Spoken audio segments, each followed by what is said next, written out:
adalah gembalaku, takkan kekurangan aku.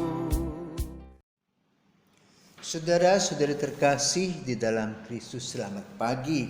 Salam jumpa lagi dalam Sabda Siap Saji 7 Januari 2021. Hari biasa sesudah penampakan Tuhan. Dalam nama Bapa, Putra, dan Roh Kudus. Amin. Bapa penuh kasih, Engkau menciptakan bumi ini tidak rata, tetapi bergunung-gunung, berbukit-bukit, ada lembah, ada ngarai, ada sungai, yang menggambarkan kehidupan kami juga berliku-liku, tidak hanya rata saja.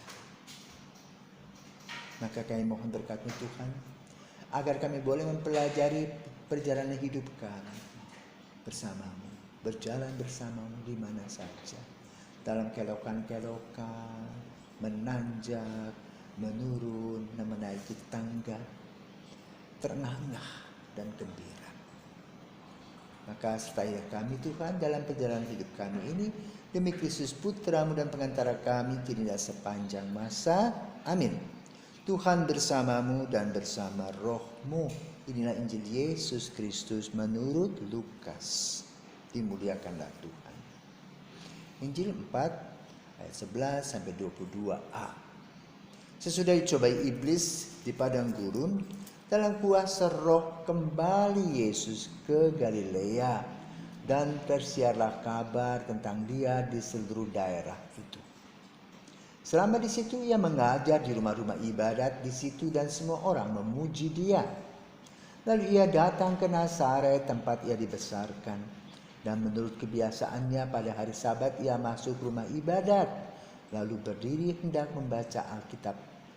Kepadanya diberikan kitab Nabi Yesaya, dan setelah membukanya ia menemukan nas di mana ada tertulis, Roh Tuhan ada padaku, oleh sebab Ia telah mengurapi aku untuk menyampaikan kabar baik kepada orang-orang miskin, dan Ia telah mengutus aku untuk memberitakan pembebasan kepada orang-orang tawanan dan penglihatan bagi orang-orang buta, untuk membebaskan orang-orang yang tertindas, untuk memberitakan tahun rahmat Tuhan telah datang. Kemudian Yesus menutup kitab itu, mengembalikannya kepada pejabat, lalu Ia duduk dan mata semua orang dalam rumah ibadat itu tertuju kepadanya. Lalu Yesus mulai mengajar mereka, katanya, pada hari ini genaplah nas tadi sewaktu kamu mendengarnya. Semua orang itu membenarkan Dia, dan mereka heran dengan kata-kata indah yang diucapkannya. Demikianlah Injil Tuhan, terpujilah Kristus. Saudara, ada satu orang yang saya kenal, dia mempunyai hobi melukis. Dia bekerja di sebuah pabrik tahu. Dan setiap kali ada istirahat, dia mulai menggambar wajah teman-temannya.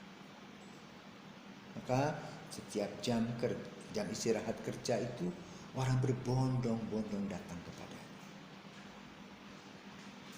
Lalu satu kali bosnya melihat kok ramai sekali pada saat istirahat itu.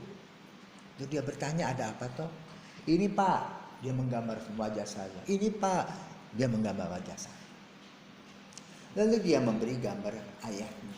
Tolong ya, gambar ayahku ya, tapi berwarna. Nih, tak berikan kanvas, berikan cat untuk melukis.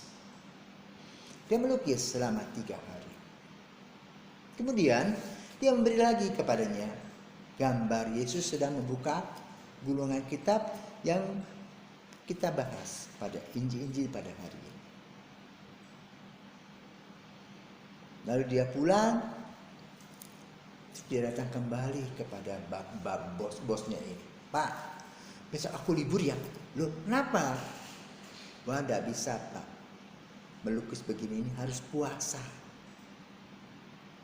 Pokoknya berikan kepada saya waktu 1 kali 24 jam Pak ya. Boleh Pak?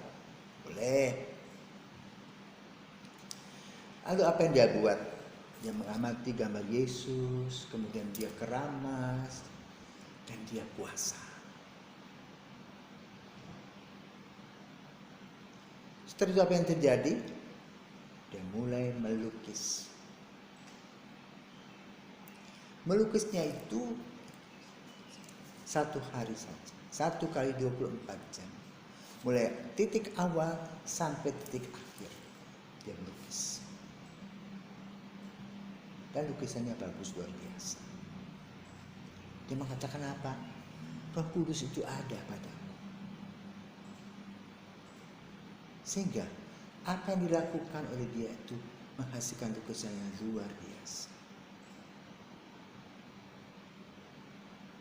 Namun sayang, umurnya tidak panjang. Beberapa lukisan sudah kami miliki. Bahkan ada lukisan bayi Yesus yang gambar satu persatu rambutnya luar biasa. Dia gambar luar biasa. Nah, saudaraku terkasih, dari pengalaman pelukis ini, dia bukan Katolik, tetapi dia merasa bahwa roh Tuhan ada dalam dirinya kalau dia menggambar orang-orang suci. Seperti Yesus, Bunda Maria, dia harus berpuasa. Dan mulai dengan titik awal di kanvas, dia tidak buat apa-apa, minum pun tidak, dia mengerjakannya selama 24 jam.